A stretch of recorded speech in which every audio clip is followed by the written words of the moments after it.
Hello and welcome everyone to this Royal Met Society event joined with the RNLI on extreme weather and safety at the coast. And we'll hear some insights this afternoon from both the RNLI and operational meteorologists as well. I'm delighted you've been able to join us. I'm Liz Bentley, I'm Chief Executive at the Royal Meteorological Society, and I'll be chairing this afternoon's session. We've got three speakers who are going to take us through a range of different topics this afternoon, but I have a few slides that I'd like to take you through to start with, just some admin slides. So if we can move on to the next slide, please. Just some tips for using Zoom. So we'll be using the Q&A, the tab at the bottom, the Q&A tab, not the chat. If you want to submit some questions, please put them in the Q&A. We also have the functionality, if you like somebody else's question, that you can support that question by clicking on the thumbs up icon next to the question. And I'll try and get through as many questions as I can at the end of each presentation. So we'll be taking Q&A at the end of each presentation this afternoon. If you want to make the PowerPoint slides a little bit bigger, then close the chat and just enlarge your screen to full screen, and then you'll be able to see all the detail on the slides as we go through the presentations. And any technical problems, I just encourage you to leave the Zoom presentation, make sure you're using one of the recommended browsers listed here, and then rejoin the Zoom link, and hopefully that will resolve things. Next slide, please. So the programme this afternoon, in a few minutes, I'm actually going to introduce Sarah from the RNLI to say a few words about the RNLI, and then we'll get on to the three talks this afternoon. The first one from Craig Snell from the Met Office. The second one, I think we're probably going to have a change of speaker. So if Frankie doesn't turn up, which we are anticipating that he won't now, then I'll introduce the stand-in speaker for this afternoon. And then finally, we'll end with Seb Pittman from Newcastle University, who will look at climate change at the coast as well. So an eventful afternoon, three speakers, and I say we'll take questions at the end of each presentation. Next slide, please. Okay, so I just want to introduce Sarah Nightingale. Sarah is the Strategy Development and Partnering Manager at RNLI, who would like to say a few words about RNLI itself. Over to you, Sarah. Thanks, Liz, and good afternoon, everybody. And thanks to RMetS for jointly hosting this sort of session with us. We really appreciate it. You said my role is all about trying to think about what the future could hold for the RNLI. So as many of you will know, we are a lifeboat charity, probably best known as that. We also have lifeguards and do water safety activity as well. And our vision is to save everyone. When it comes to that, it will come as no surprise that we're very interested in weather and how people interact with the weather, both here and in the future. Should just say too that something that people don't always realise about us is that we are a charity. We are only able to do the incredible thing that our volunteers do every day because of the incredible generosity of our donors and supporters. So it would be amiss not to mention some ways in which people can support us if they choose to. There are all sorts of different ways out there. Take a look at our website. Some are mentioned there. Launch Your Memory is a new initiative, fairly new, but it gives you the opportunity to remember a loved one by having their name engraved on the letters and numbers on the side of a Shannon class lifeboat. So a really, really incredible opportunity for people there. We also do lots of activities like the marathon. Reindeer run challenges have been going on over recent weekends, lots of opportunities to raise money. And then what you'll hear about in a minute from either Frankie or his stand-in will be a bit more about some of our safety messaging. And we always encourage people to be advocates of those. So it's a great thing to be able to do to share some of the message that we advocate. So things like Vote to Live is one that you'll hear about later. But thanks for the opportunity today, and we're really looking forward to an interesting session. Great, thanks, Sarah. Sarah may be standing in and helping out with the presentation in the middle, but it'll definitely join us at the end as well as we close out the meeting. So we'll see Sarah again. So yeah, my final slide really is just to talk a little bit about the RMetS Society. We're the learned and professional body for weather and climate in the UK, been in existence since 1850, so over 170 years. And we're a membership organisation. So some of you on this call will already be members of the Royal Meteorological Society, but if you aren't, I would just encourage you to find out a little bit more about the work that we do. Visit our website that you can see at the bottom of this slide. And if you're interested in membership, then please contact our membership team using the email at the bottom of this slide as well. So without further ado, I'm going to introduce our first speaker this afternoon. This is Craig Snell, who is an senior operational meteorologist and media advisor at the Met Office. Craig is a fellow of the Royal Met Society and also a chartered meteorologist. And he's been working at the Met Office since 2007, initially as a weather observer, and then went into work for the media team and on the marine bench at the headquarters in Exeter. And today we're going to have a look at how we access weather and marine information to ensure safety around the coast. So I'm going to hand over to you, Craig. Thank you, Liz. Hello, everyone. Apologise if there's a little bit of background noise. It's a little bit busy in Operations Centre today with the weather going on. So, as Liz said, in the next 20 minutes, I'm going to be talking about how to stay safe at the coast. So, first of all, we'll look at what type of hazards we may come across if we are visiting the coastline. Then we'll have a look at some useful websites where we can access weather and marine information to help you plan for your day ahead, and then have a look at what we can do actually when we are at the coastline. And then lastly, I'm going to have a look at the inshore waters, which is one of the forecasts which I personally do, which can be a useful tool for weather information if you are planning your day at the beach or maybe just offshore in a pleasure craft. So first of all, we'll have a look at some type of hazards, what we may come across. So first of all, heavy rain. Heavy rain can be a hazard for two reasons, really. It also can be a hazard all year round. First of all, it can make surfaces slippy. So if you're walking along some coastal paths or along the beach, it can heighten the risk of trips and falls. Also, recent heavy rainfall can lead to an increased risk of landslides and rockfalls. So always obey any signs at the coastline regarding rockfalls. And if you do see any evidence of any recent falls, then just please stay away from the area. Next is mist and fog. Again, it can occur year round, but it may well be a bit more common during the late winter season, potentially early spring. And that's when the warmer air starts to flow over the cold seas, and that really is a perfect recipe for fog formation. So mist and fog, again, can cause difficulties in navigation, but also it can make it harder for you to be spotted if you are in difficulty.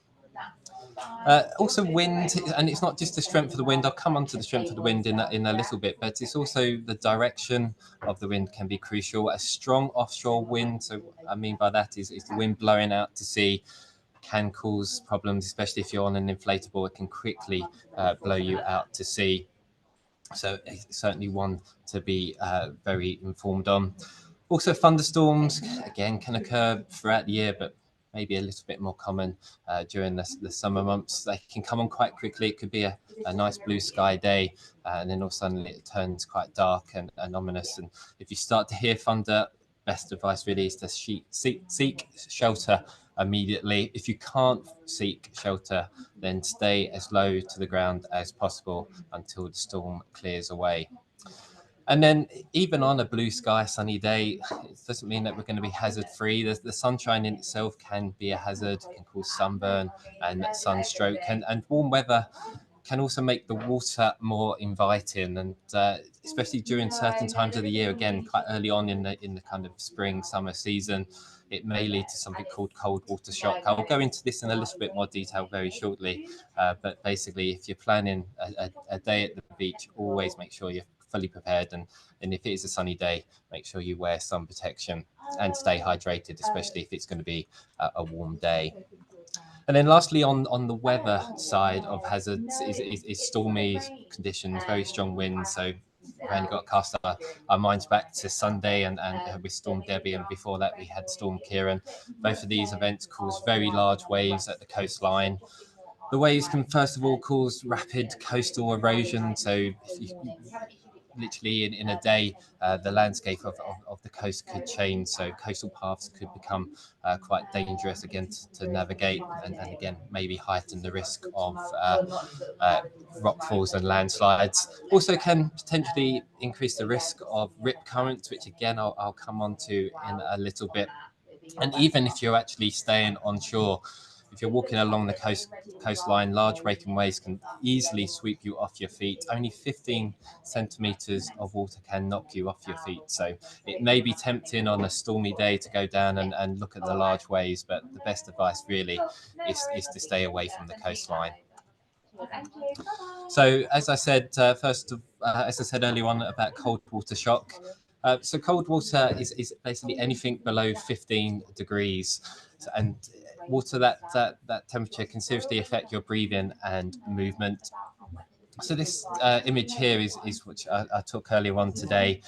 This is the latest sea surface temperature analysis across the UK. This is from satellite data, and you can see virtually everywhere across the British waters really is below that crucial 15-degree mark. And for northern areas of the UK, we're almost around 10 degrees. So some very cold seas already, and the seas will continue to get colder as we go into the winter months. And even at the warmest point of the year, which for the UK waters is around the end of summer, so around August, maybe early autumn into September, the sea temperatures are only generally just above that 15-degree mark, and that's mainly across the southern half of the UK. So it's always best to be prepared. Always check the water temperature before you do enter the water. If you're certainly not used to the cold water, always kind of wear a wetsuit.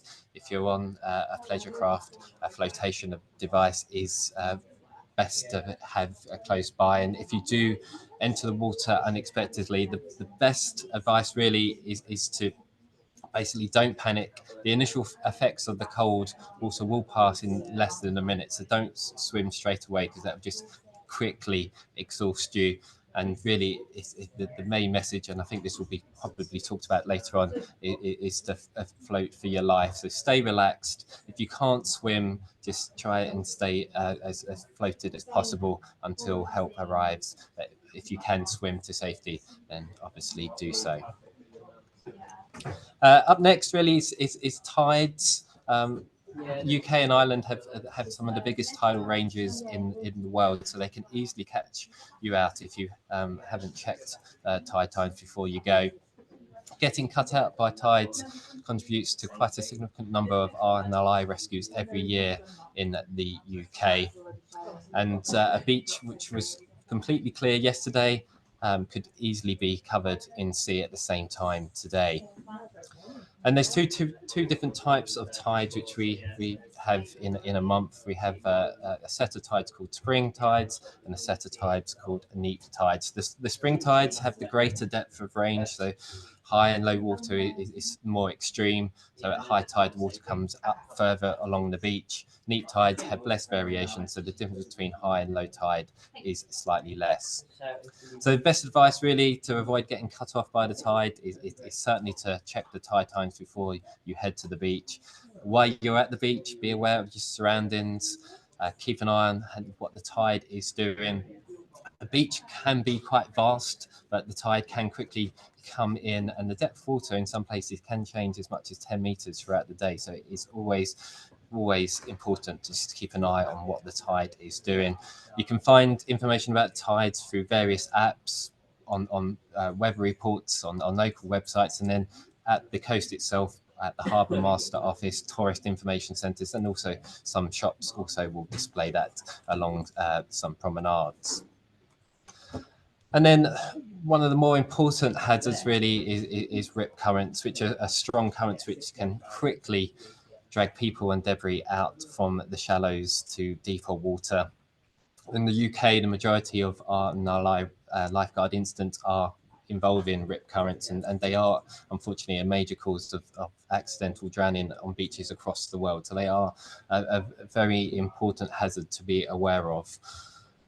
They're especially powerful, as I mentioned earlier on, in larger surf, so in stormy conditions, but they're also found around river mouths, estuaries, and even some man-made structures like groins and piers. And they're basically formed because wind and breaking waves push surface water towards the land. This causes a slight rise in the water level along the shore. And then that excess water will tend to then flow back out into the open water and will try and find the route of least resistance. So when there's a local area of some slightly deeper water, such as a break in a sandbank or a reef, for example, that will allow the water to flow more easily offshore and will then initiate that rip current.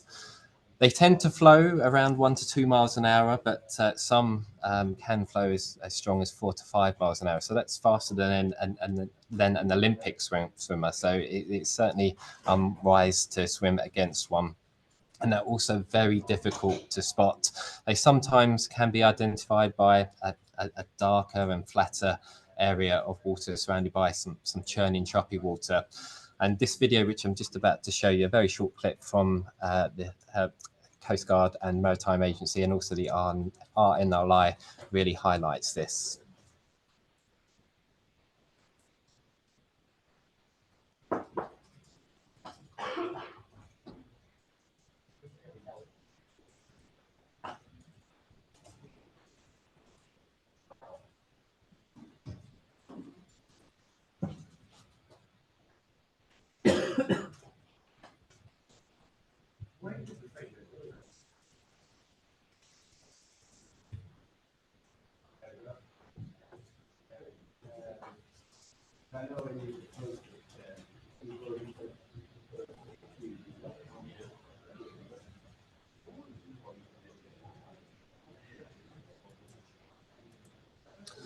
So as you can see, they're extremely hard to spot, especially at ground level. This video was taken in the air. So basically, as I said, do watch out for some flatter and darker areas of water.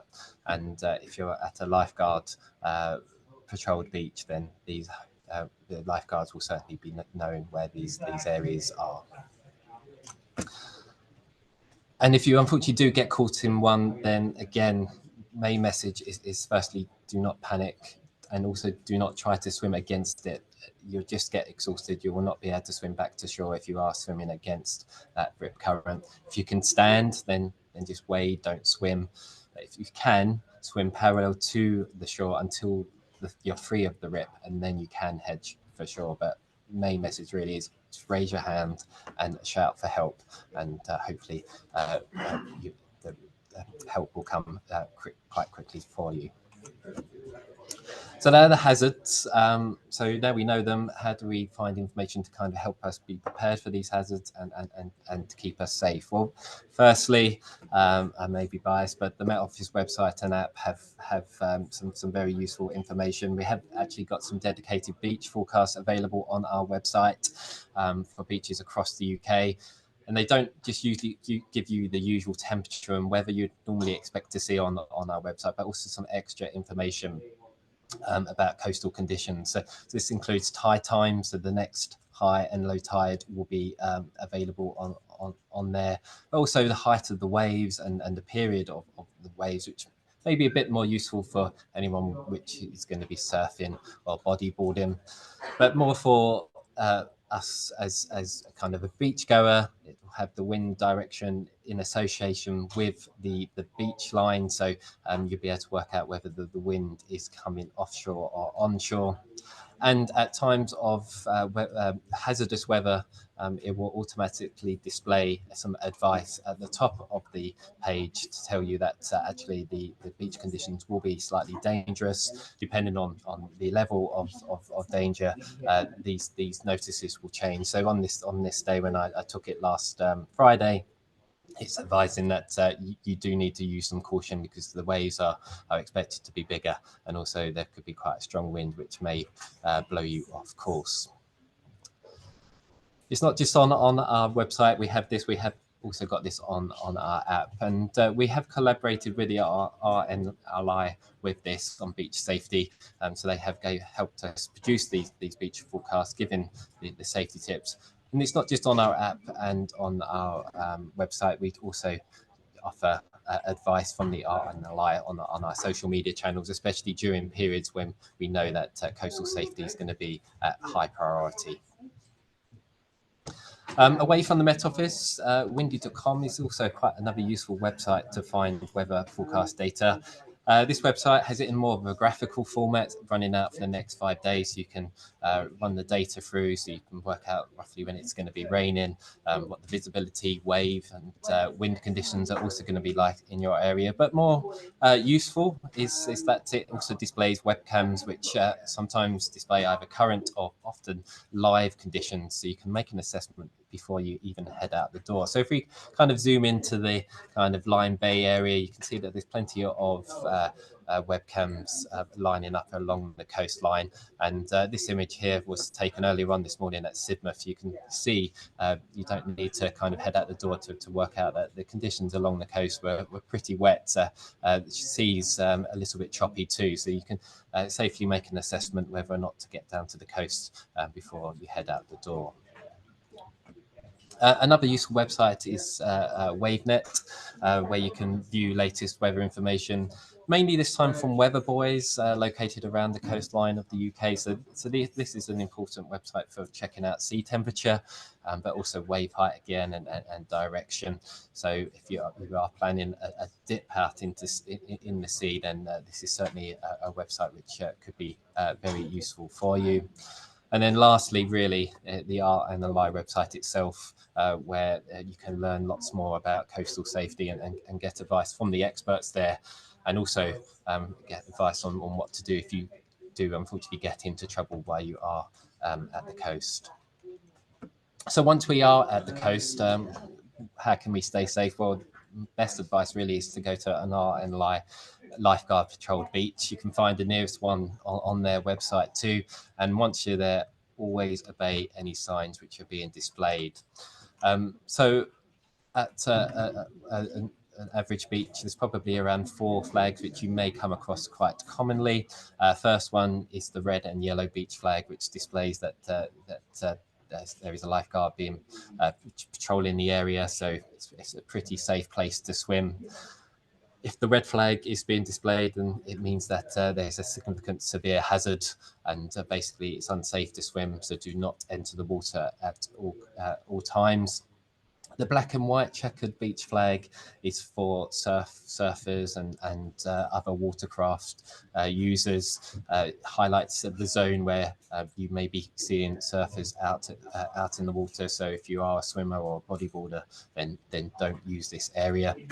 Keep you safe from them. And then lastly, the orange windsock, which goes back to, as I said, about the offshore wind. So if this is being displayed, it means that we have got a strong offshore wind, and basically do not use inflatables out at sea, because you could quickly be blown far out into the waters, and unfortunately will then need to be rescued. And then really selfishly, I thought I'll talk about one of the products I do, which I feel is of use for coastal users, is the inshore waters. Produce this on a daily basis. It looks at most of the conditions which would kind of help decide whether or not there's going to be hazards around. So first of all, wind, and then waves, weather and visibility. It's designed between the coastline and 12 nautical miles out offshore. And it's very similar to probably something a bit more well-known, which is the shipping forecast, but it is designed for more kind of leisure craft and other users which will not venture too far out into the open waters. It's split into 18 regions, and the forecast goes clockwise right around the UK. It starts in Cape Wrath up in northern Scotland and also finishes there as we go clockwise around the country. So it's split into two 24-hour sections. So first 24 hours and then the next 24 hours. For the wind section, we use the standard compass points, the 9-point compass. And the winds, instead of using miles per hour or knots, we use the good old Beaufort scale. So that goes from force 0, which is calm, to force 12, which is hurricane force, where the mean wind speed is 64 knots or above, or in miles per hour, that's 74 miles an hour or above. For wave heights, again, we don't use numbers. We use a scale ranging from smooth to phenomenal. Phenomenal is extremely rare in the inshore waters. It's basically wave heights above 14 meters. I've been forecasting on the marine bench since 2013. I've only issued it once in my career, and ironically, that was at the very beginning of my career, back in January 2014.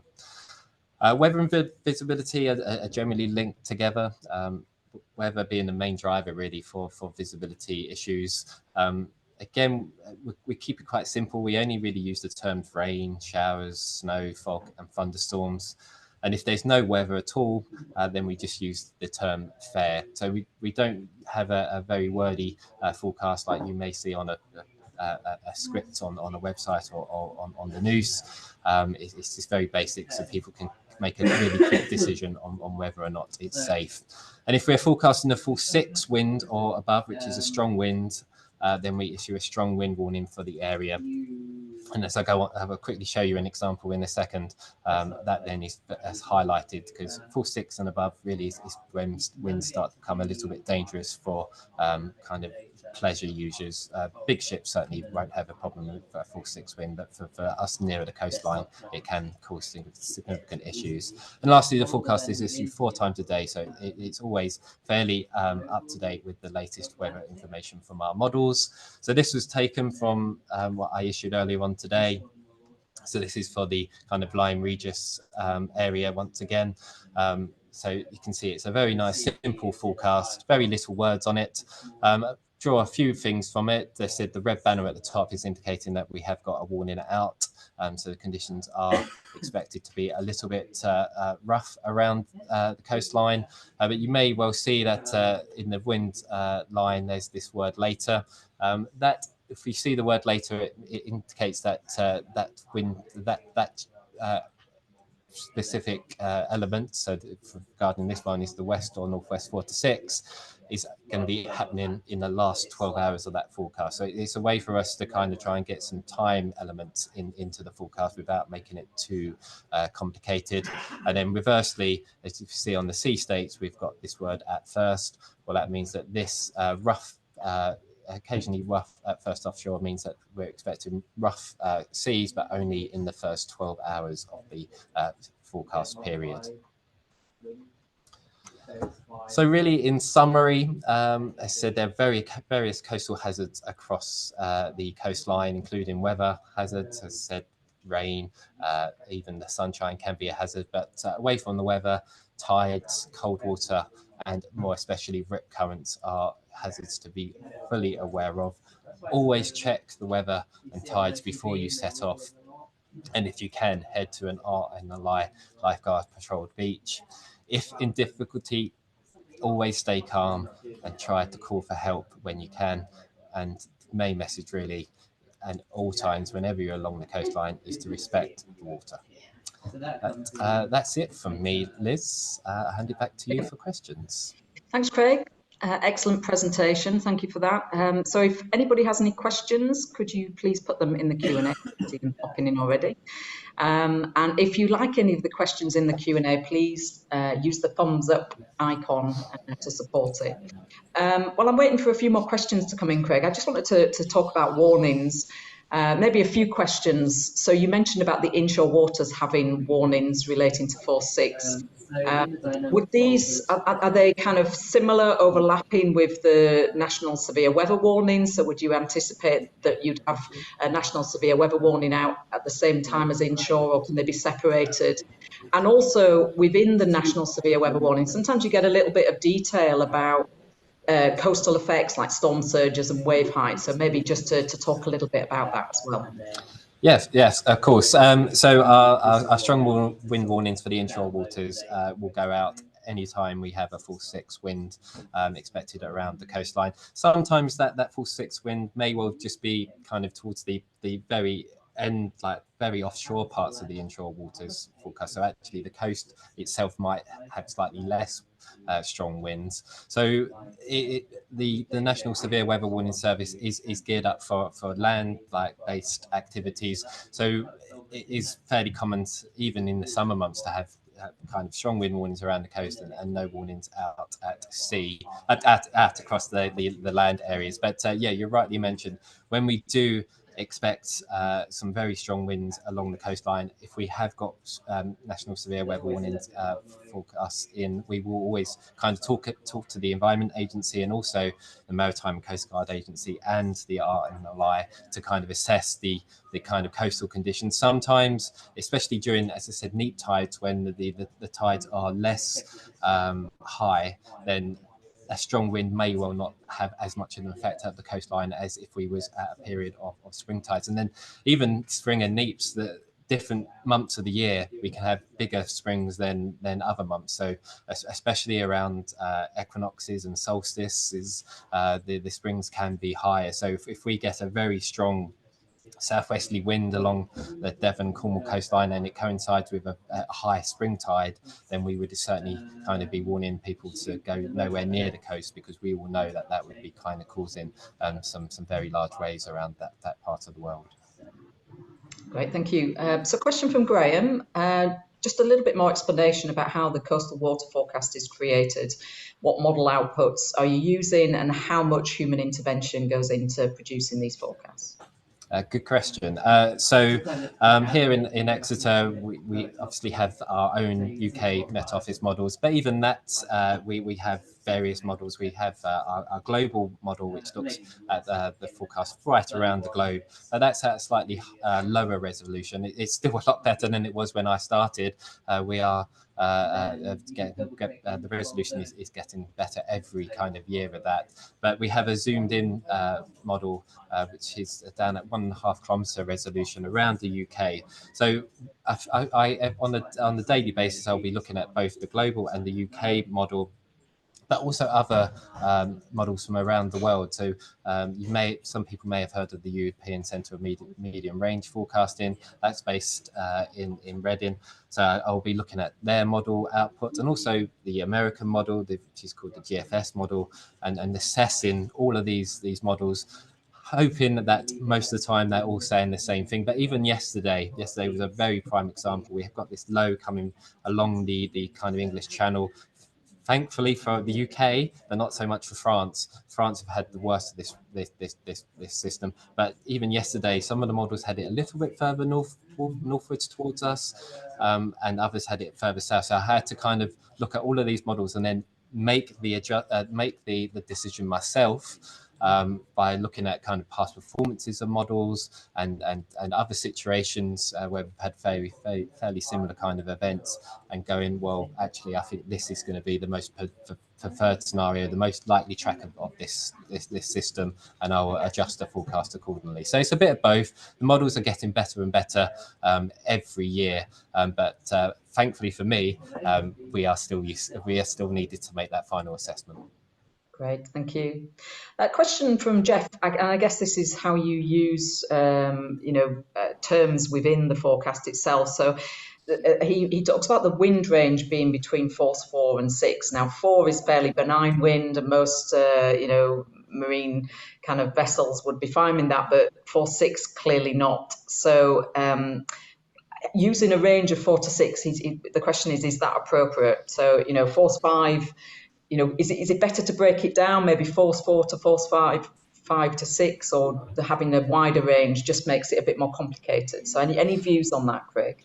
Yeah, and it's another good question, and it's still debated even now in the team itself, some of the ranges. But we give a range just to keep the kind of line concise, because if we don't give a range, then that wind line could be very long-winded, and we have to we have to keep it concise for people out at sea, because if they have a slight kind of interruption on their kind of radio signal, then they may miss something important. So the longer that line is, the higher chance of that happening. So some of us may well kind of try to refrain from that. The 4 to 6 is a very important one, and we don't use that too often, because we know that that's a key kind of cut-off. But unfortunately, sometimes the weather will just not play ball, and we just have to do it to kind of keep that kind of forecast very concise. So it's kind of just getting that balance between a useful forecast, but also a forecast what we know people can listen to quite quickly, because that quickness is also key, especially for people out at sea. Can I just ask a question about the cold water shock, and just obviously the forecast that you have will have sea surface temperatures in there. What kind of temperatures are we talking about here where, it starts to have problems for people entering the water?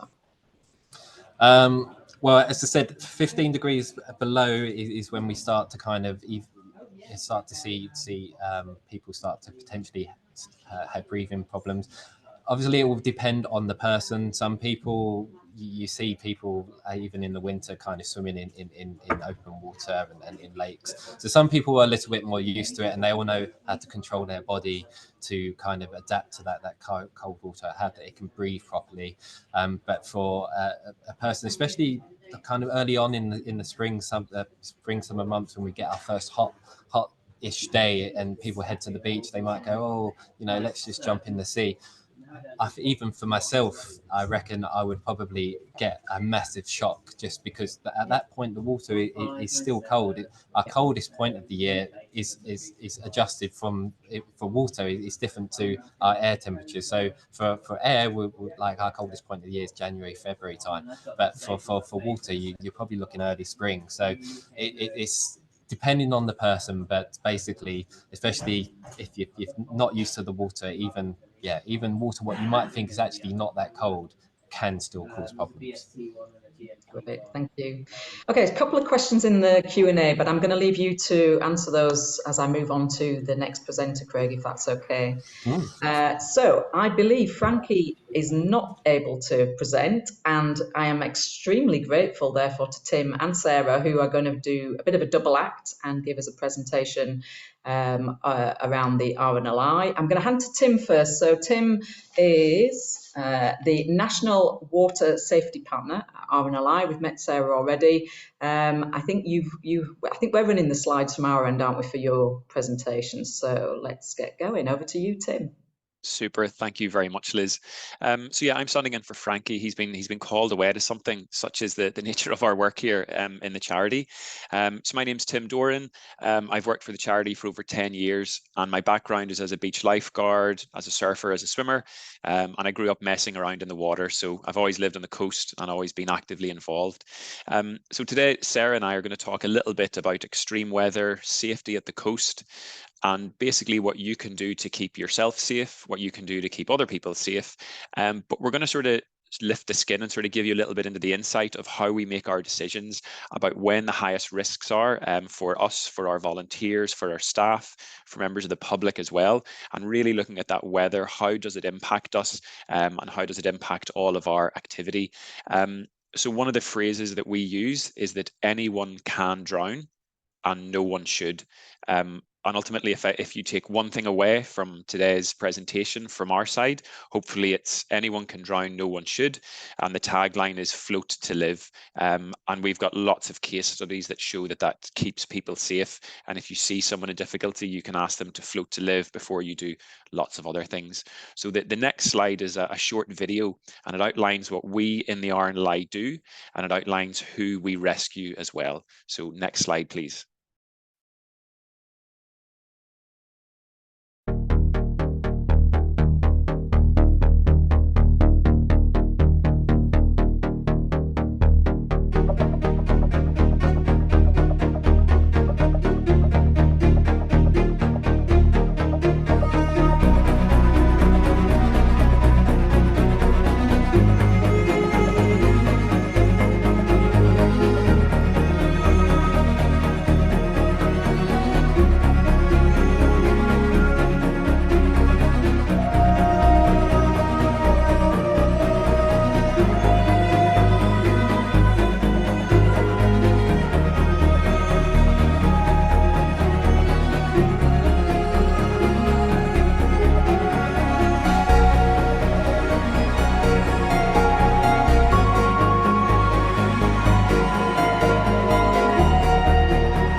if that video gave you goosebumps, you are not alone. I've presented this video lots and lots, and it still sort of really hits home what we do, and that we're there to rescue everyone who gets into difficulty. So what we do is we focus on where are the highest risks around the coast of the UK and Ireland, and how can we make the greatest impact. So to help set the scene a little bit, last year there were 226 deaths from accidental drowning across the UK. Now that is both inland and that is also coastal too. When we break those down across the months, July and August see the highest number of deaths by drowning. So July had 41 and August had 44. So we know that the best weather is going to give us, unfortunately, the most incidents that we would have to respond to, whether that is our volunteer lifeboat crews who are going out with their pager and helping to rescue people, or if it's our lifeguards that are patrolling over 240 beaches around the UK. So more than twice the number of drownings occur during July and August. And when we talk about extreme weather and the impacts of it, we know again that hotter weather means that there are more incidents, unfortunately. So last year, the 18th of July, I think there were 12 people drowned across the UK. And it's something that we're very aware of, and we work really, really closely with all of the other emergency services to both be proactive as well as reactive. So for us, proactive means we're sending out messages to communities. We're communicating saying, here's how you can keep yourself safe. Here's how you can keep other people safe as well. And if and when people do get into trouble, then we have our lifeboats and we have our lifeguards there to go and help them, to pluck them out of the sea, to pluck them out of the beaches as well. So the next slide, please. Thank you. So that sort of helped us to set the scene with sort of who we are and what we do. When we speak about the lifeguards, I said there that we have over 240 beaches, and you'll remember there from Craig's little bit on the flags that the colour of the flags that we use on the beaches to show the safest place to swim are those red and yellow flags. So next slide, please. We have over 240 beaches across the UK, and usually they patrol from around 10 in the morning to around 6 in the evening. And again, when we look at risk, when we look at when people get into trouble, it's generally between those hours. Last year, we had over 10,000 incidents were attended by the lifeguards. So it could be someone was in trouble and had to be rescued. It could be someone has a jellyfish sting or a weaverfish sting, right through to incidents that happen on land, whether that's a heart attack that the lifeguards are responding to, or whether it's a lost child, for instance. So we're constantly there, constantly responding to lots of different incidents. We have noticed that during heat waves, during storms and during floods, the forecasts that we have help us to pinpoint when stuff is more likely to happen. So when I talk about stuff happening, it goes back to Craig's conversation there about rip currents. We work really closely with the Met Office. They gave us a beach forecast app that the lifeguards use every day to be able to forecast when rip currents are most likely to happen. And it means that we can move our operational lifeguards around on the beaches. We can adjust their staffing numbers to make sure that we have enough people there to keep everyone safe whenever they are at the beach. So those forecasts really help us to predict the activity on the coast, and therefore the likelihood of if it's a shout for a lifeboat crew or if it's a call for the lifeguards as well. And the next slide, please. So I've spoken a lot about if you are at a beach and if you're going to the beach, what is the safest thing to do? Obviously choosing a lifeguarded beach and going between the red and yellow flags. We also know that people do get into difficulty. Again, Craig mentioned, it's as if Craig and I work together on our presentations. He mentioned the tidal cutoff that happens quite a lot. So we know that people have mobile phones with them. And often if you see someone getting into difficulty, people don't always know what is the best way to react or what is the best way to respond. And we always say, if you're unsure, if you think someone is in trouble, call 999. ask for the Coast Guard, and it is much better to have started a response and then that it is called off and it is not needed, than for someone to sit back and go, you know what, I think that those people on the stand-up paddleboard are actually okay. I think that they're not getting blown out to sea and that they're probably not waving for help. So we all have mobile phones. We all know how to use them. So again, that's calling for 999 and asking for the Coast Guard. The next step of that would be, okay, we've seen someone who is in trouble, but what about if it is ourselves that falls into trouble? Going back to the start of the presentation, I mentioned that number from last year, that 226 tragedies that happened all across the UK. The impact that has on communities and families is horrendous. So if you do find yourself in an emergency, the piece of advice that we're telling everyone to do is to float to live. So the next slide, please. So the float to live that we're sharing comes from lots and lots of research that we've done with the experts in this area. We've looked at messaging over the past few years. We've looked at all of the incidents that have happened, and we've tried to distill down what would the one key message be that we would want everyone to know before they go to the coast, before they go to a lake and go for a swim or for a paddle. If you're walking your dog, if you're going for a run, if we want to reduce drowning, what's the best message? And that float to live is the best one. So the image on the screen now is a really, really useful one. It shows us that if you're struggling in the water, you can tilt your head back with your ears submerged. That's going to give you a lovely body position. You can relax and try to breathe normally. Again, Craig and Liz were talking earlier about cold water shock. So any water that's 15 degrees or less, whenever you fall into it, whenever you jump into it, whenever you go for a cold water dip, your heart rate spikes and your breathing can become quite shallow and quite rapid. So relaxing and trying to breathe normally and floating with your head back gives you time to think and gives you time to reassess. You can move your hands forwards and backwards to help you stay afloat. And don't worry if your legs sink, as we all float differently in the water. Finally, you can spread your arms and legs a bit like a starfish lying back to help improve your stability. And again, that gives you time to either swim to safety. It gives you time to think, to say, oh, I'm in a rip current, I need to wave for help. Or it gives you time for us to come and get you, or for someone else to have called 999 and ask for the Coast Guard. So before I hand over to Sarah, who's going to talk a little bit more strategically and more long-term about what we know about the future, I just want to finish with a lovely positive case study. I'm aware that some of the stuff that I've spoken about today can be, it can really hit hard, and it's a very sort of tragic topic to talk about, drowning all the time. But we also have amazing case studies from people who have taken on this advice. So whatever the weather, whether it's sunny, whether it's stormy, if you're at the beach or if you're not, we have amazing case studies of people who've been able to be rescued with our messaging. So the next slide is a really, really lovely one. It's when Tina was swept out to sea further than she could swim back. She was in real danger. And fortunately, Tina remembered float to live. So next slide, please. Oh, it's lovely to see you. Lovely to see you too. Oh. Hi. Such different circumstances than last time.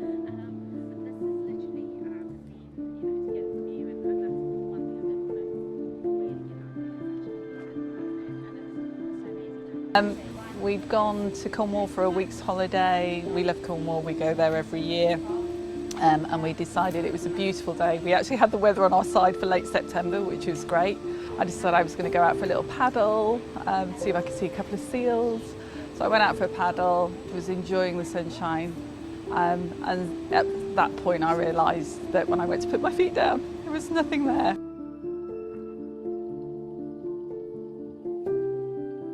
And I can remember the Float to Live campaign. It had been playing on the big screen near where I work in Portsmouth.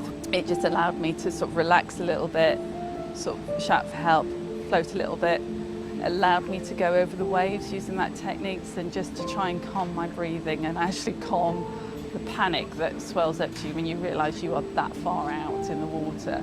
So we responded as quickly as we could on the jet ski. I was the swim on the back, and then we're taken out to the area. We knew a rough location, however, it was easy to spot her because she was spread on her back in the float position. So that float position helped essentially keep her calm. It also kept us safe from having to put ourselves in danger. No, I mean, I just remember the relief when I saw the yellow and you guys coming over the wave, and when you jumped in the water and you were like, "Are you okay? Can you?" And I was like, "No, I'm getting it there. Don't you worry, I'm fine." And when we got back to the beach, and I can remember sort of when we sort of drew up, and then I stood up, and just the relief. I think that's when my knees went a little bit because I was thinking, "Oh, that was quite close." You not only looking after yourself, you actually looked after us as well. You know, it was much easier dealing with you as a patient or casualty, trying to bring you back to safety. Whereas, you know, before I've had to put myself in danger. Thank you. One more hug.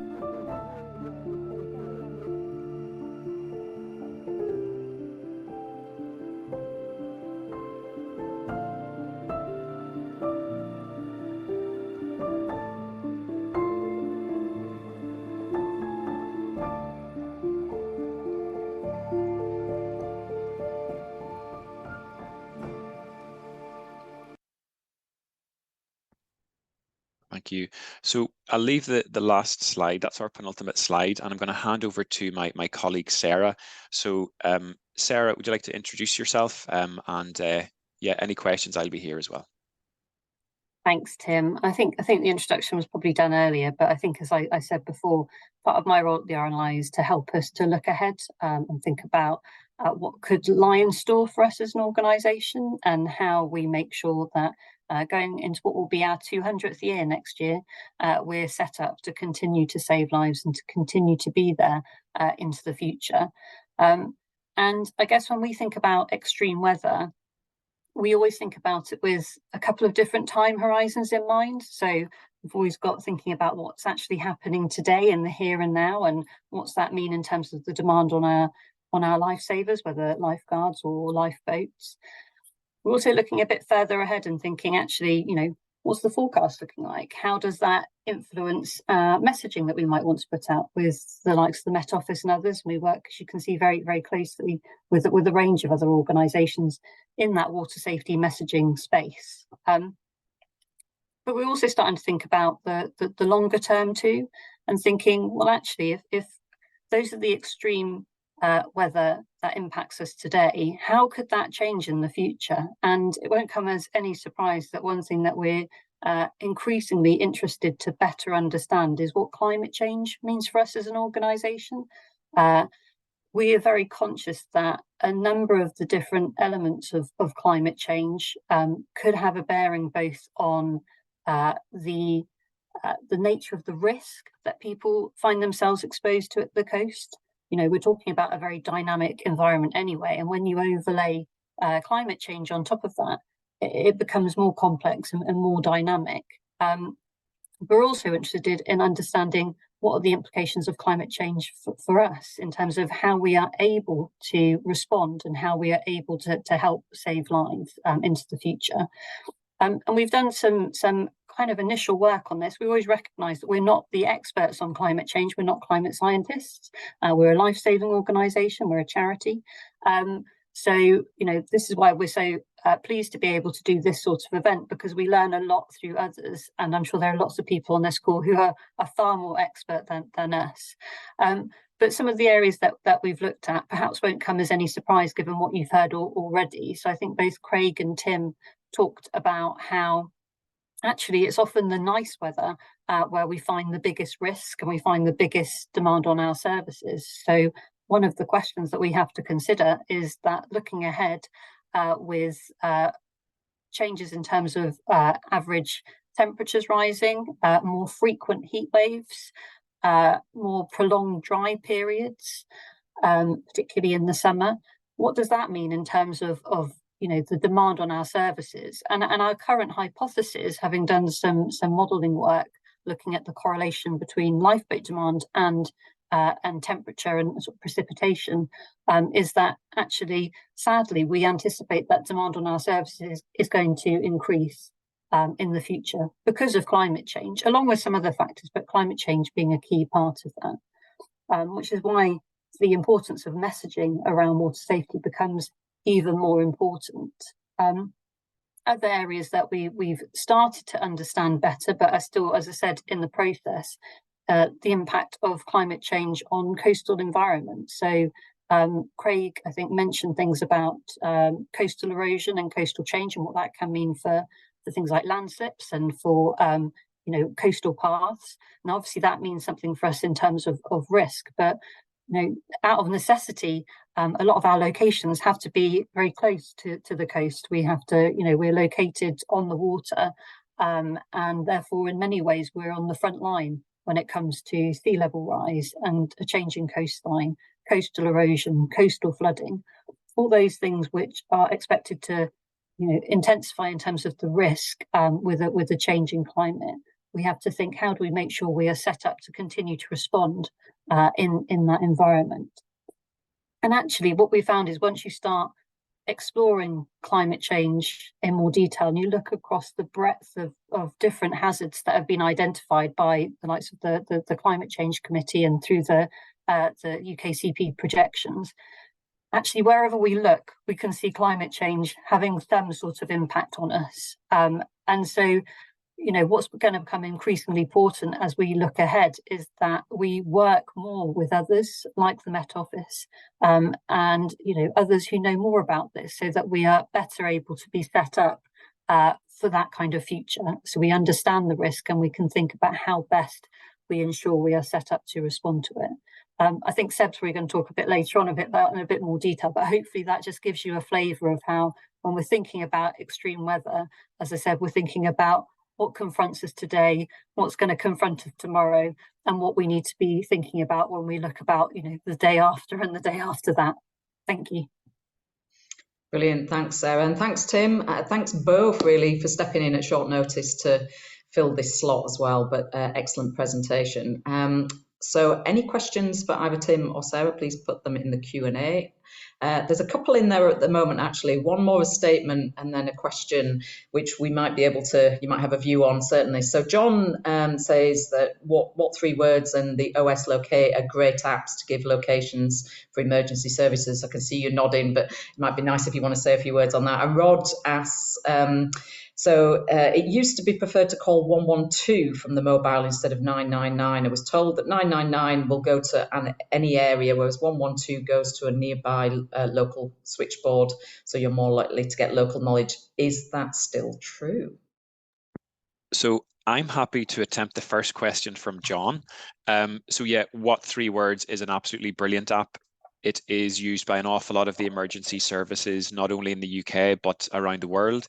It is free, it is very easy to use, and it pinpoints your location, I think off the top of my head, to a 2x2 or a 3x3 meter grid. It gives you 3 words to where you are, and it is very, very useful.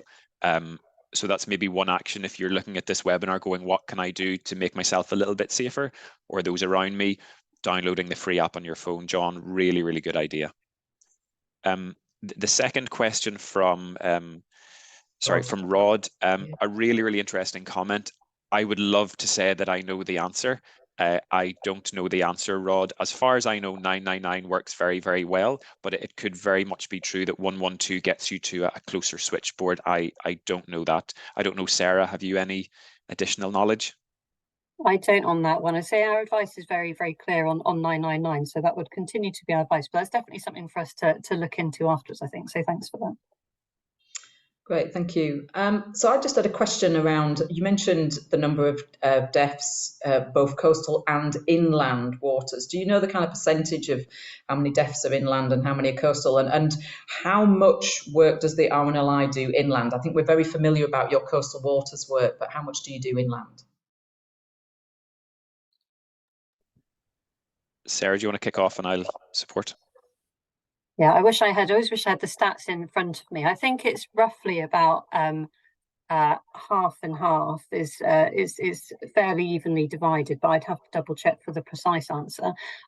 You're right, in terms of a lot of our rescue response, so lifeguards and lifeboats, we are predominantly coastal. We do have some inland lifeboats. The most prominent example is on the Thames, where we've got 4 lifeboat stations along the length of the Thames, one of which is our busiest, actually. So the station at Tower is our busiest lifeboat station. Every year kind of stands out in terms of the most demand. But what I would say is that in terms of water safety messaging, actually a lot of that has a lot broader sort of application. And we work very closely through the National Water Safety Forum, which brings a number of different organisations together around sort of shared and common messaging.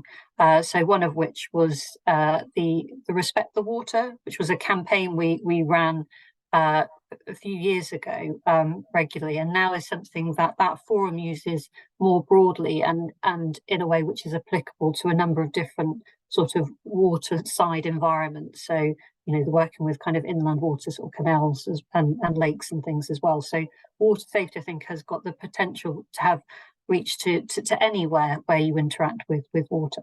But Tim, I don't know if you'd add anything to that. Yeah, just one small comment. So one of the approaches that we use to reduce drownings is called the RISE model, which is each letter, I think it's an acronym or a synonym, I've said the wrong one and the right one, which is rescue, influence, supervise, and educate. So if we look at rescue, we have our lifeguards, we have our lifeboats, and they are across the coasts, as you've said, Liz. And as Sarah said, then we have the influence, a little bit of the supervision and more of the education as well. And that is not just on the coast, that is inland too. So we work very closely with the National Water Safety Forum, with Water Safety Scotland, with Water Safety Wales. We're setting up Water Safety Northern Ireland as well at the moment.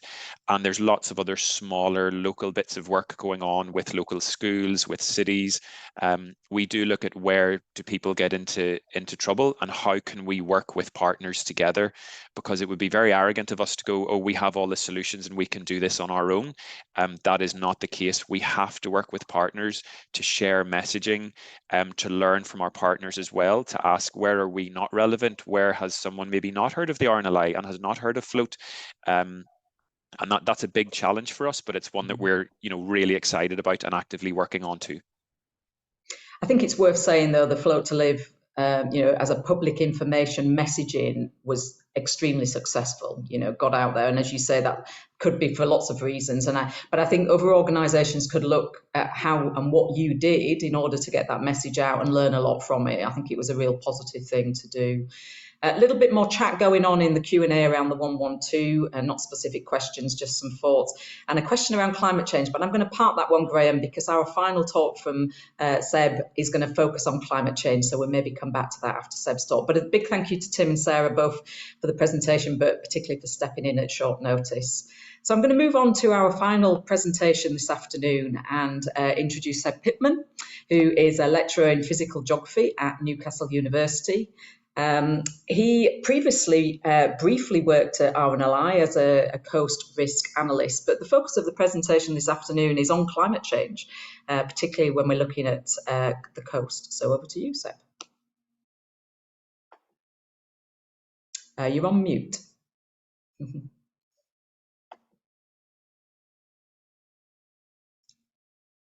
Still on mute.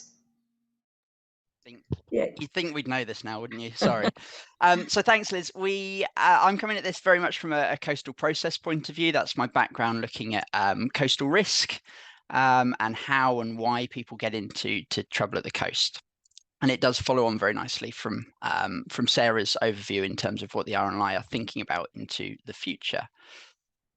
So I'm going to cover 3 main things here, and I'll define these to start with. I'm going to look at how the hazard might change, how exposure, so people's interaction with that hazard, might change, and then some very brief sort of parting comments on what that actually means for RNLI operations. When we think about people getting in trouble at the coast, hazard and exposure are our 2 main sort of measures, if you like. So when we talk about hazard, we're thinking about the physical conditions and how dangerous they might be. So really strong currents and really large waves. But we also have to consider exposure, and by that I just mean the likelihood that people are interacting with that hazard. And a really good measure of that on a lifeguarded beach is the in-water population. How many people are actually venturing into the water. So the chart you see in the middle there, the sort of white to red colouring, is a map effectively of when we might expect certain levels of risk to life, from the sort of bottom left where there's very minimal risk up to the top right, and the contour lines join areas of equal risk. So as you might expect, lots of people in the water, really big waves is a high risk to life, but likewise a few people in the water and really hazardous conditions are also dangerous. But also when we have low waves, but really, hundreds of people in the water, there's still an increased chance that we might see risk to life. So these are the two things we have to consider, especially from this climate change lens. How is hazard going to change, and how is exposure going to change? The map on the right just shows that life risk for sites around the UK.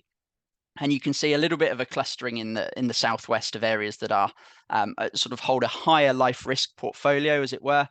And this is tied to the fact that those sorts of sites are, there's a high number of surfing beaches there, which are hazardous. They have rip currents and bars and strong other currents, but also they're real honeypot sites. So lots of people are attracted to them. So that's one of the locations, the southwest, where we see high hazard and high exposure coming together to give us an increased risk to life.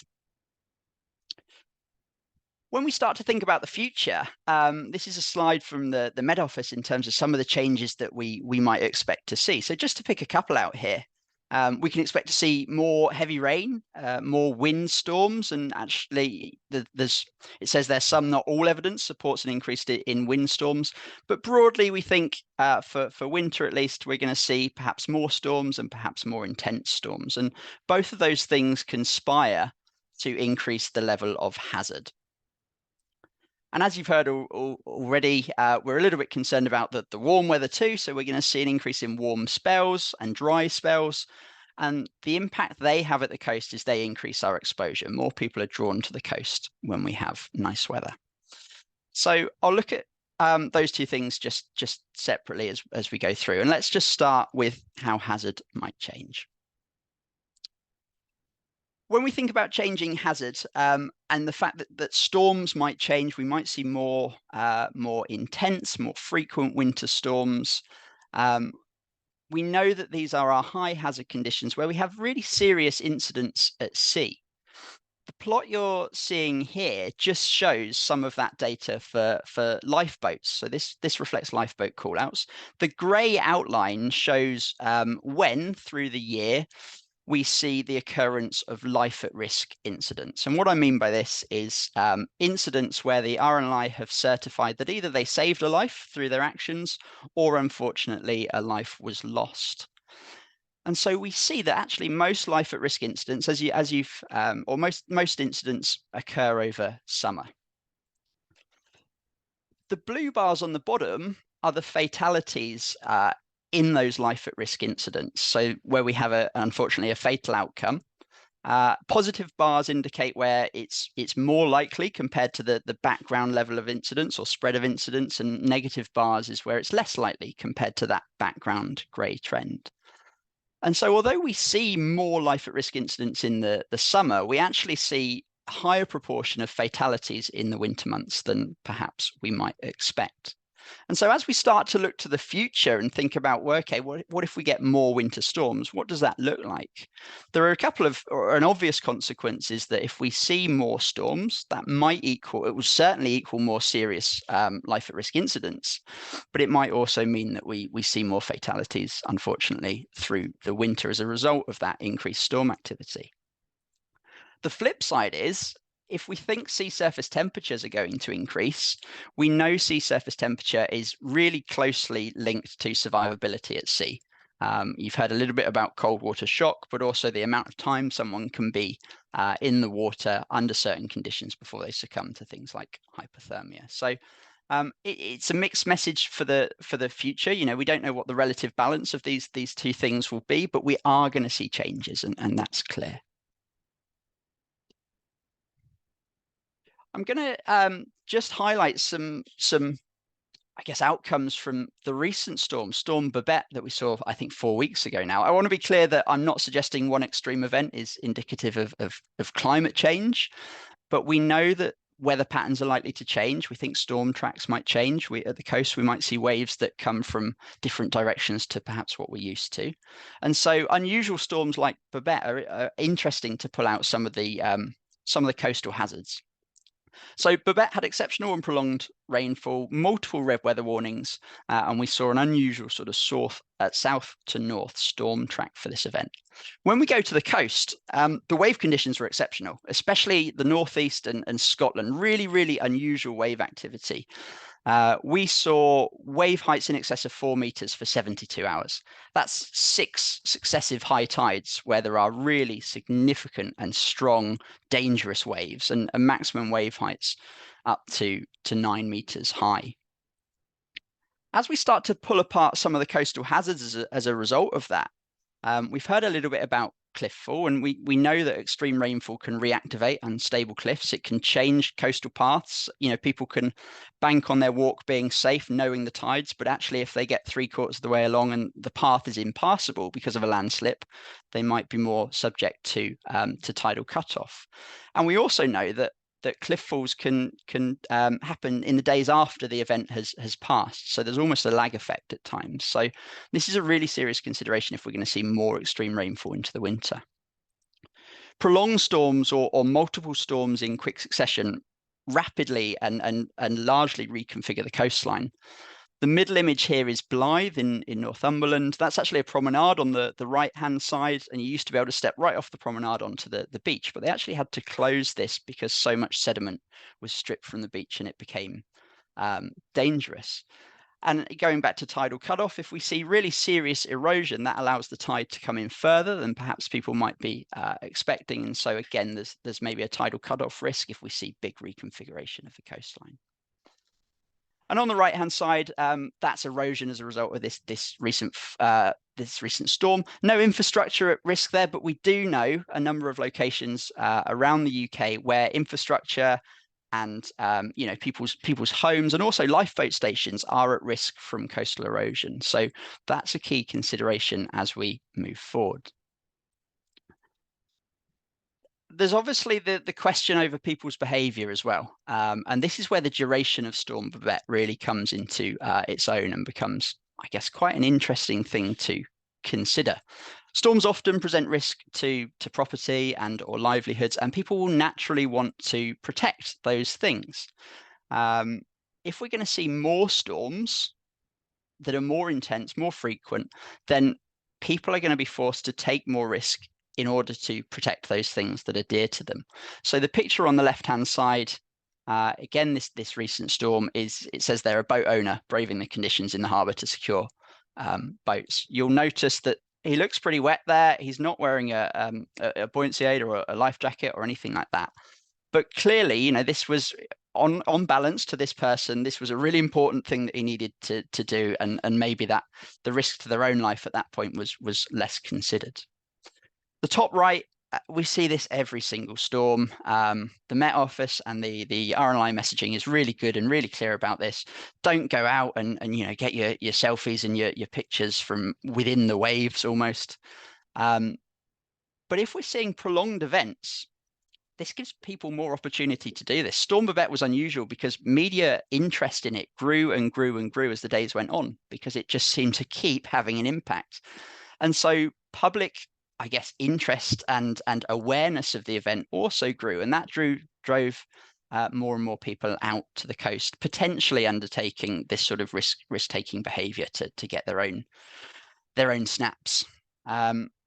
Again, we're seeing this 226 accidental drowning deaths in 2022 that you heard previously. What I want to highlight from this is when we consider that 40% of those people never intended to enter the water. So there is a huge amount of hazard contained within people that don't intend to enter the water. So people that might slip, trip, fall from a seawall or from a coastal path, people that are knocked off their feet from wave action, people that fall out overboard. So actually targeting people that don't actually think they're at risk of drowning or getting into trouble in the water is a problem. And if we're going to see that increase in the future, it's an interesting question that we need to work out how to address. There are also there's lots of secondary impacts that we could potentially expect to see from climate change. And one that I pull out here is the fact that ecosystems are going to be heavily modified as a result of some of the things that we see through climate change. This could be temperature changes in the ocean impacting distributions or migration patterns for fish. But in some cases, those changes are going to be detrimental. Now, in the fishing industry, we know that the risk of fatality is about 100 times greater than the wider workforce. So a really highly dangerous profession. And there is a study that was done 2004 here that looked at British fishing vessels and some of the economic pressure that they were facing. And actually it showed that fishers under that pressure were overloading boats, heading out in boats that weren't suitable for the conditions, heading further out to sea in boats that were too small or ill-equipped. So when financial pressures start to squeeze, we actually see more risk-taking behavior in an already really, really dangerous industry. And so we can imagine that there might be more call-outs in the future to this sort of thing. And this isn't just fishing vessels. You could picture this in any sphere. And one of the questions we ask is, well, you know, if fishing is less profitable, then there is definitely a small minority of people that maybe will choose not to maintain or replace crucial safety equipment. So again, there's a question over, I guess, the portfolio of risk that's held as we move into the future. I'll switch now just to thinking about how exposure might increase.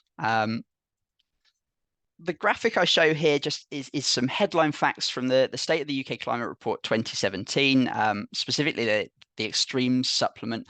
I know the date is outdated. This is an annual report, but this is the last time that actually there was some really nice infographics that came out of it to illustrate this specific point. But if you want the more up-to-date information, you can find the most recent annual report. This echoes what we've heard already today. We are expecting to see warmer days overall. The length of those warm spells is likely to increase, and the net impact of that is we will drive more people to the coast. More people will choose to interact with the beach. It's a nice way to cool off and spend a sunny day. The lifeguard incidents you see on the right-hand side also reflect that which you've heard from the RNLI today already. 89% of the incidents that lifeguards were involved with occurred during the months of June to August. So we know that sunny weather, warm weather is this has this honeypot effect on people moving to the beach, and so our exposure increases.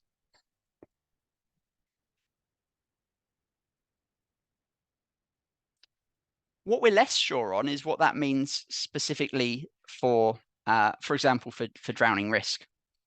And quite often we have to turn to modeling to do this. We look at rescue data, we look at incident data, but quite often we will also turn to probabilistic models to try and make best guess predictions as to what we might see into the future.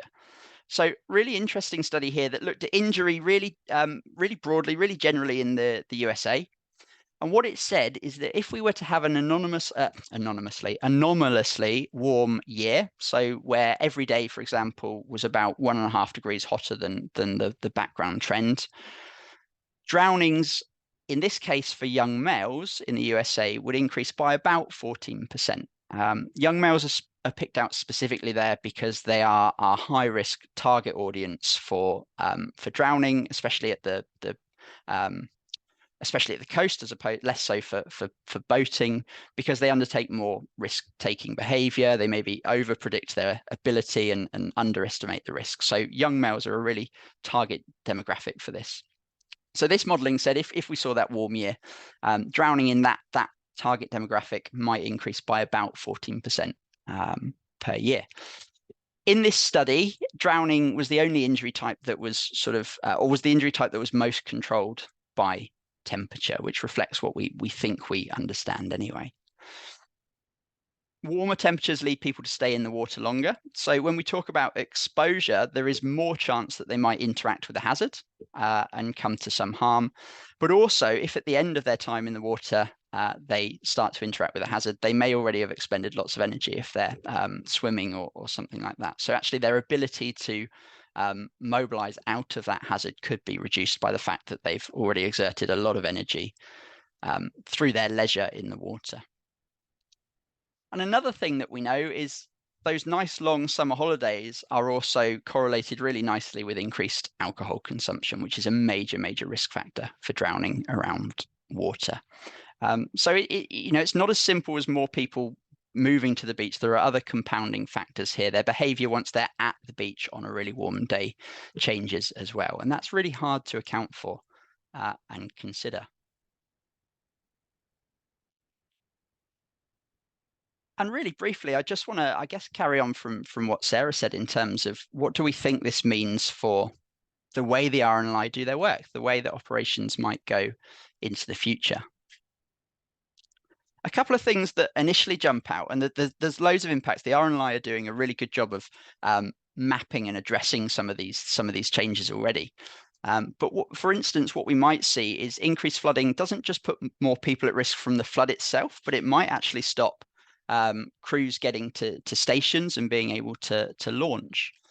If we see increased storminess, that might put the conditions beyond the limits of the inshore lifeboats, meaning that flank stations instead have to respond with their all-weather craft, and that impacts response times.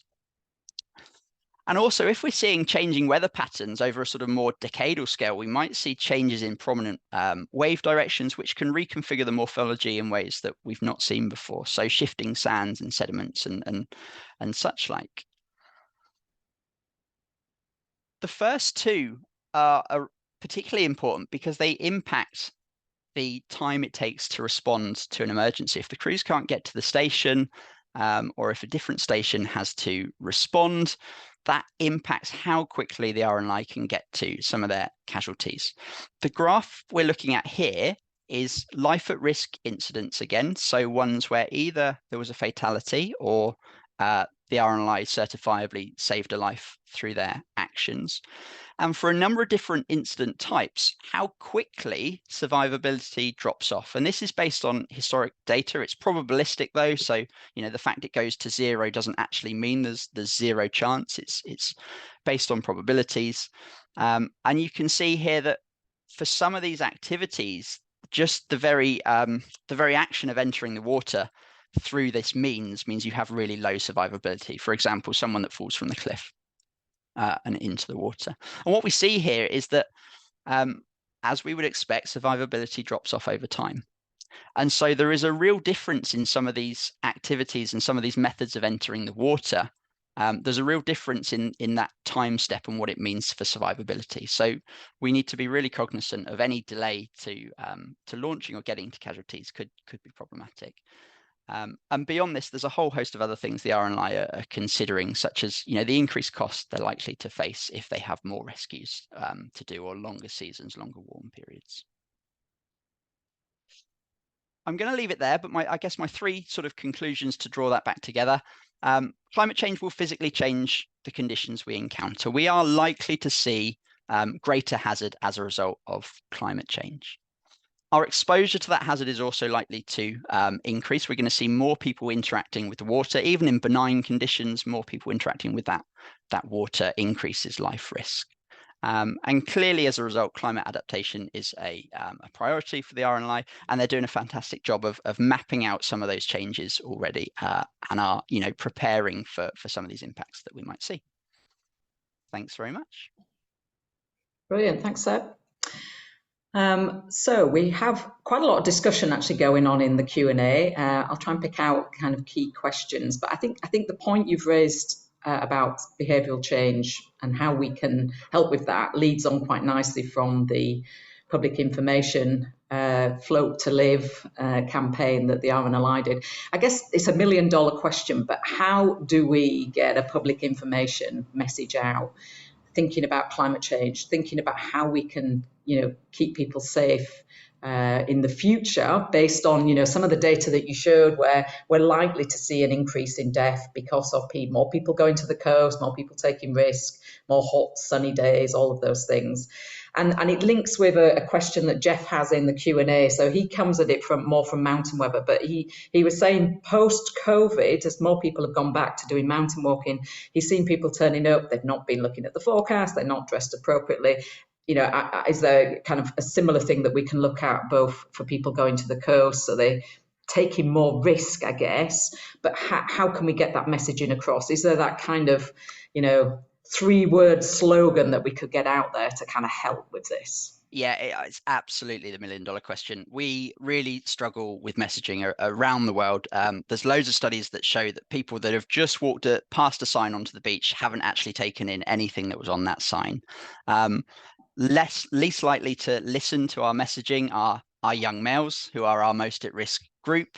And so actually innovation in getting the message to those people is kind of the key thing. There's not a sort of a golden bullet to all this.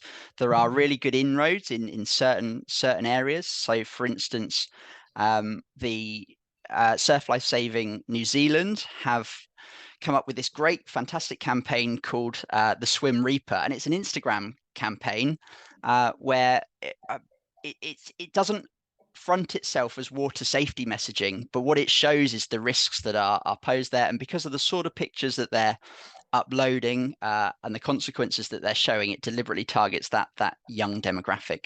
But Jeff's right. Post-COVID, everyone wants to make the most of the outdoor space, but not always equipped with all the knowledge to do so. So we don't have a simple answer, but we do know at this stage that people aren't necessarily listening to the messaging, and those that we would really like to reach are less likely to take note.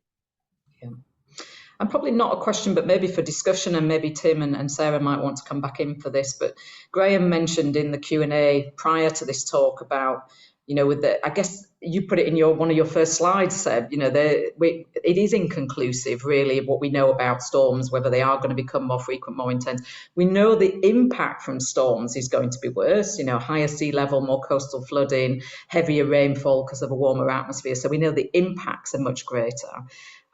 But Graham asks, as a mariner, he kind of, people tend to see that storms are getting worse. Is there a role to kind of collect some evidence here rather than it maybe being anecdotal? Is there a role for the research community, the RNLI, to kind of collect some data on this so we can start to answer that question about whether storms are getting worse and becoming more intense, more frequent, and so forth? Is there a role to capture that information from those that are out at sea more often than most?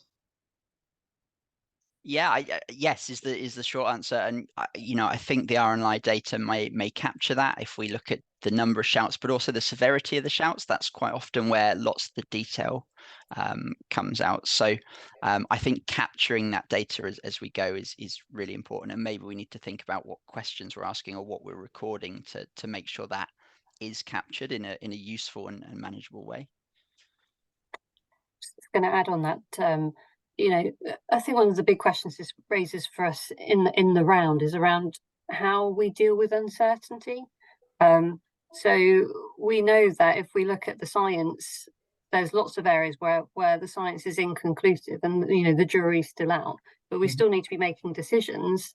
So I think that's the bigger challenge that climate change poses is how you deal with that inherent uncertainty in a way which enables you to make the best possible choices in the here and now. So I don't know what the answer to that is because it's a big one, but it's certainly something we're looking to do. And more generally, actually, on that wider point about experience things and what's actually been observed, one of the things we're keen to do more in the future is to do work around kind of ground truthing. So as well as understanding what the projections are saying actually what's the experience been out there of extremes, what have the impacts been, how are we understanding from all the data that we have available, but also from people's own stories and experience, so that we're helping to build up that picture in a way that is meaningful for what we do. Brilliant. Great. We're nearly out of time, so I don't know, Craig, if you want to switch your camera as well, just to say a big thank you to our 4 speakers this afternoon. We were lucky to get an extra one in there. To Craig, obviously opening up with from an operational perspective from the Met Office, to Tim and Sarah for a fantastic presentation from the RNLI and for stepping in at short notice, as I've already mentioned, and to Seb looking at climate change. Big thank you to everybody who's joined us this afternoon and the fantastic questions and discussion that's been going on in the chat and in the Q&A. I think the 999112 certainly got a bit of discussion going, and I think there's some kind of conclusive answers in there. So big thank you for me. I think, Sarah, you also wanted to kind of thank people as well. Oh, just to really echo that, thanks, and to thank you again for reaching out to us, RMetS, around the potential to run this sort of event. You know, much appreciated, and really interesting to kind of bring some different perspectives in on this question of extreme weather and life saving. So thank you. And as usual with these things, there's always a few people behind the scenes that you don't see today that have, you know, brought this meeting, both putting it together and also delivering it. So big thank you to those people from RNLI and the RMetS Society for doing that as well. There'll be emails to everyone who's joined the call and asking for feedback, because these are the kind of events we'd like to run more often. So any feedback you have to shape what we do with the next meeting, that would be fantastic. And there'll also be a link to the recording which we'll be sending out in that email. So if you missed any of it or you want to rewatch any of the presentations, then you can do so. But it just leaves me to say a really big thank you again. And yeah, we'll close off there. Thank you.